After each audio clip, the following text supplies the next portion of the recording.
Hello मेरे प्यारे छात्रों, मैं श्यामजी पांडे आपका स्वागत करता हूँ रोध विद्यार्थी में। आज मैं आपके लिए 12th के फर्स्ट चैप्टर पुष्पी पादपों में लैंगिक प्रजनन चैप्टर से जितने भी डायग्राम इम्पोर्टेंट हैं वो सारे आपको मैं समझाने वाला हूँ। और ये जो डायग्राम है आपके पेपर में अवश्य आएगा, सुनिश्चित है। ठीक है, ये डायग्राम है, ये आपके पेपर में आने वाला है। ठीक है, और इसको मैं समझाऊँ, इसको उसी की पाठ से ये है हमारा परागकोश। परागकोश ये है हमारा परागण। परागकोश क्या है हमारा?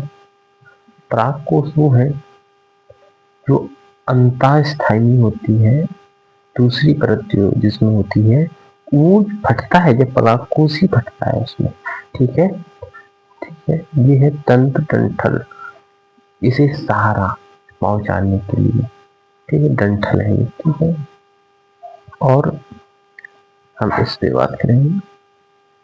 ये जो बताया गया है, ये दिखाया जा रहा है इसमें, ये इसको जूम करके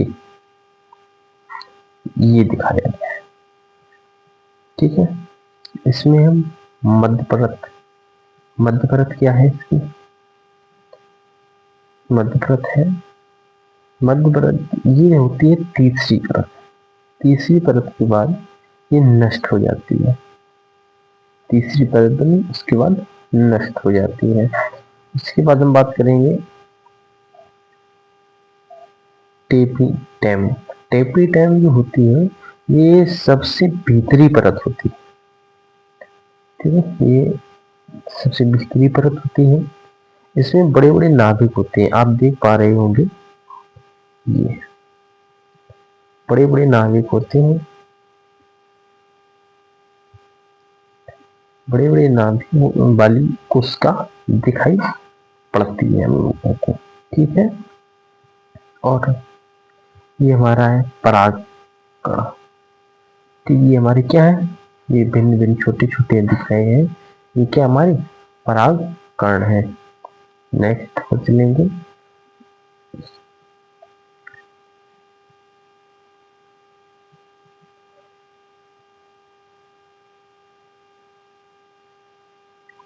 नेक्स्ट है केंद्र की। ये हमारा है केंद्रक। केंद्रक, केंद्रक किसे कहते हैं? जो मध्य भाग में स्थित हो उसे कहते हैं केंद्रक। ये बीच में केंद्रक बना हुआ है, इसी से सारी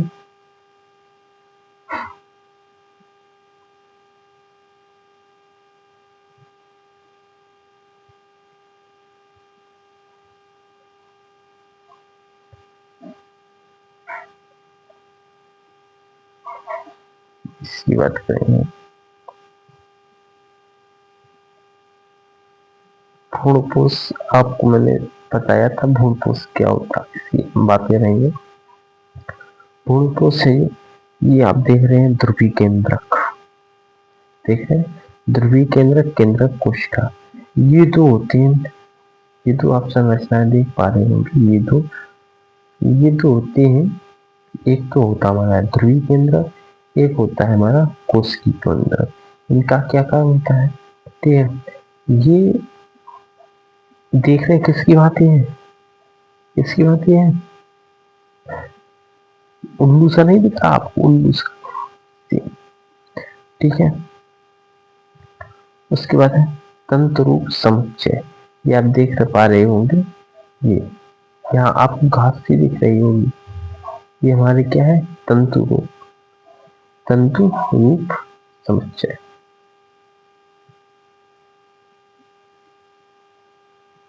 भ्रूणपोष और पुष्पिका अति आवश्यक आप लोगों को है। ये जो निश्चित आपके पेपर में दिखने वाले हैं अब की बार में, 12th में।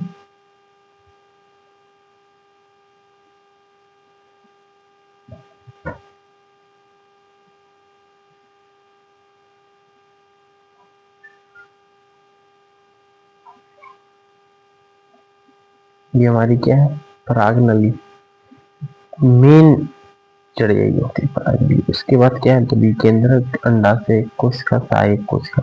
ये अब देखो, ये देखो सहायक कोशिकाएं है ना। सहायक कोशिका का कार्य क्या होता है, इसे सुरक्षित, ये बीच में है ध्रुवी केंद्रक है, इसको सुरक्षित रखने का कार्य करता है सहायक कोशिका। ठीक है, ये पराग नली है, ये पराग नली का इसका कार्य क्या होता है, इसका कार्य होता है ऊपर सुरक्षित रखना, परागकणों को अपनी तरफ आकर्षित करना। ठीक, यही परागकण होते हैं।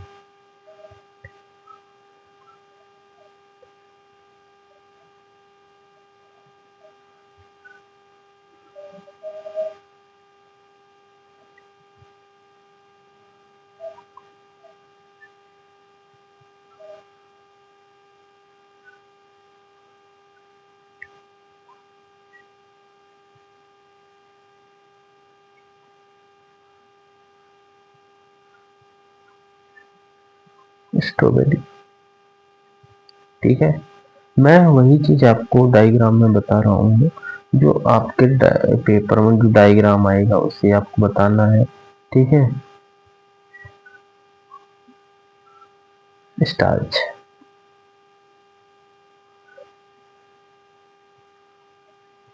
देखिए ये क्या है, बीजाणु द्वारा, ये हमारा ये है, ये हमारा क्या होता है, बीजाणु। यहाँ क्या होता है, बीज पत्री, बीज पत्र क्या होता है, बीज पत्र से कम क्या होता है, बीज को सुरक्षित रखता है एक तरफ। ठीक है, अब जैसे अब यहाँ बताया गया सेब, एप्पल है ये, पुष्प, पुष्प, ठीक है, यहाँ क्या है, ये हमारा बीज सुरक्षित है, अंदर है, सुरक्षित है, यहाँ ये सुरक्षित है। ठीक है, तो ज्यादातर आपके पेपर में आने वाले आएगा ये मैंने एक सवाल ही दिया था, असंग जनन, आप लोग जरूर से जरूर कंप्लीट करके जाए। असंग जनन आपकी पेपर में अब की बार दिखने वाला है, असंग जनन एवं बहुभ्रूणता। ठीक है,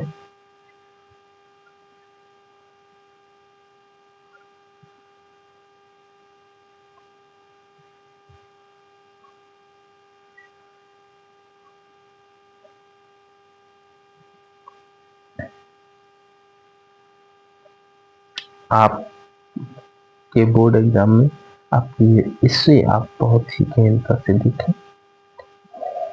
यहाँ हमारा क्या होता है, यहाँ हमारे पंक्ति इकट्ठे होते हैं, यहाँ पर परागकोशिका, ये हमारे क्या है, परागकोशिका, ये देखिए नल परक, यही नल का है। ठीक है, यहाँ हमारे क्या होते हैं, वर्तिकाग्र, और ये वर्तिका और वर्तिकाग्र अलग अलग होते हैं, इन दोनों में डिफरेंस होता है। वर्तिकाग्र जो होता है वो नलिका के ऊपर होता है बस। ठीक है, और जो वर्तिका होती है ये इसके मध्य भाग में होती है, जो नलिका होती है उसके मध्य भाग में होती है, और जो पराग जो वर्तिकाग्र होती है वो ऊपर होती है। ठीक है, ये हमारा अंडाशय और ये ब्रह्मदल, ये ब्रह्मदल का कार्य क्या होता है, ब्रह्मदल का कार्य क्या होता है,